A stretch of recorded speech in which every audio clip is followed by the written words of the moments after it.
only for the workers in that factory, but for everyone, whether or not they're a union, whether or not you belong to a union.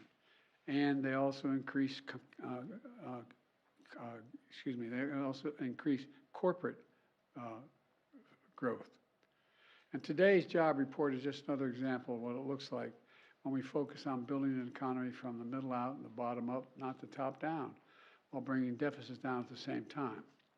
You know, just this summer, I signed a strong bipartisan law where I shook hands with a former speaker, and we passed in the House and the Senate as well, to cut spending by $1 trillion over the next 10 years. Unfortunately, last weekend, Republican House members decided they were going to put that progress in jeopardy. Instead of honoring that commitment they made, they once again brought us to the brink of a government shutdown, creating unnecessary instability and risk in order to secure more extreme cuts in programs that help working Americans and seniors. Cuts that would have hurt everyone from hurt U.S. manufacturing, that would have stymied the pay of military people, a whole range of things. They tried cutting funding by 30% for small businesses, which are growing under our administration, for local manufacturers, for manufacturing extension partnership program that helps small and medium-sized manufacturers attract and train workers and grow their businesses. But we stopped them. Quite frankly, I'm sick and tired of Republicans in the House saying they want to cut the deficit when all they really want to do is once again cut taxes for the very wealthy and big corporations, which will only add to the deficit. When I was able to cut the federal debt by $1.7 trillion over that first 2 years, well, remember what we were talking about. Those 50 corporations that made $40 billion weren't paying a penny in taxes. Well, guess what? We made them pay 30%, 15% in taxes, 15%. Nowhere near what they should pay. And guess what? We were able to pay for everything, and we end up with an actual surplus. You know, it's not what the economy needs right now, more tax cuts for the wealthy. I've said it before and I'll say it again. We've cut the deficit by over $1 trillion since we've taken office. Laws that I sign will cut it by another $1 trillion over the next 10 years. And my budget would cut it by another $2.5 trillion over 10 years. Here's the deal. The federal debt went up by 50% under my predecessor, in part because he passed a $2 trillion tax cut overwhelmingly skewed to the very wealthy and large corporations. I believe we should be reducing the deficit by making sure that the wealthy and large corporations just pay their fair share. I'm not going to pay 90%. Just pay their fair share. By cutting wasteful spending on special interests like big oil, all the money they made and paid so little in taxes. Big pharma, same thing. You know, we just gave the American public a real gift in terms of, not a gift, but fairness in terms of what they have to pay for insulin and what they're going to have to pay for other things. Well, guess what? That also cut the federal debt. Cut the federal debt. For example, over 1,000 billionaires in this country. And I know you're going to hear me say this until I'm able to change it. You know what their average rate of pay, federal tax rate is? 8%. 8%.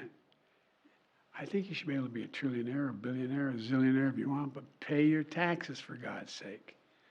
Pay some fair, something approaching a fair tax. That's less than a teacher or a firefighter or a cop pays in their taxes. It's just wrong. Look, House Republicans shouldn't put us back in a crisis mode again. We have only 40 days for Congress to get back to work. They're on the same House Republicans on recess now, to fund the government, avoid a shutdown, and protect the tremendous gains American workers have made over the past 2.5 years. Shutdown would mean troops don't get paid. Air traffic controllers wouldn't get paid.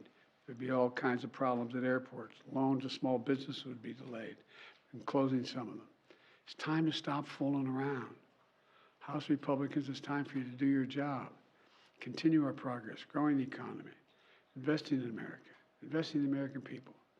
So let's get to work for the American people. They're waiting and they're watching. We got to get to work. Thank you all very much. Mr. President, what are the prospects for a meeting between you and President Xi of China in San Francisco next month? There has been no such meeting set up, but it is a possibility. Mr. President, former President Trump endorsed Congressman Jim Jordan for House Speaker. Could you see yourself working with Congressman Jordan if he is the next Speaker? And do you have any concerns about who might fill that position? Look, whomever the House Speaker is, I'm going to try to work with. They control half the Congress, and I'm going to try to work with them. There's some people I imagine it's going to be easier to work with than others, but whoever the Speaker is, I'll try to work with.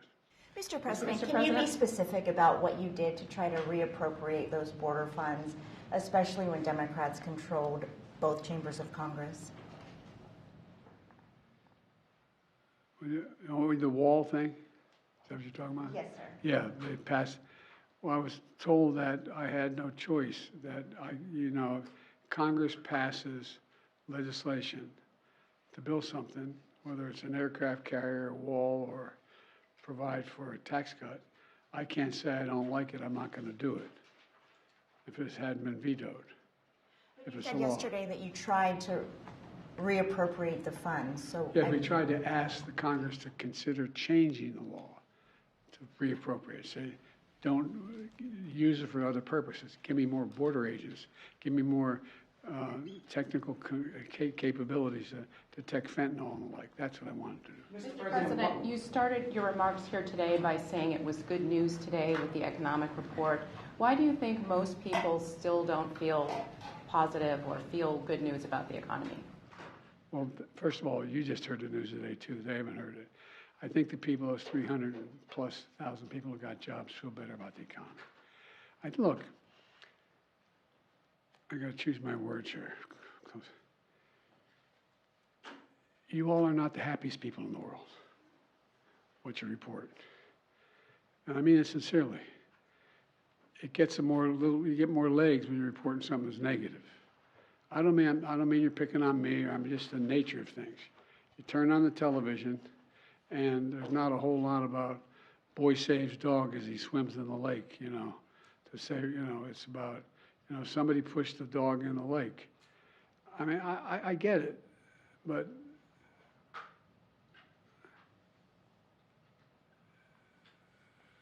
if you just listen to what's going on around the world, there's reason for people to be concerned. There's reason for people to be concerned what's going on in Russia. There's reason to be concerned about what's going on in other parts of the world. I think that the American people are smart as hell and know what their interests are. I think they know they're better off financially than they were before. It's a fact. And all that data, all that polling stuff shows they think they're more positive about the economy than they've been, more positive about their jobs, et cetera. I just think let me put it this way. If you just watch what happened last week in the Congress, how excited are you going to be about much of anything? Anyway. Why is it not legally trying to challenge border wall construction? Are you going to wait till there's a speaker to make a speech on Ukraine, sir?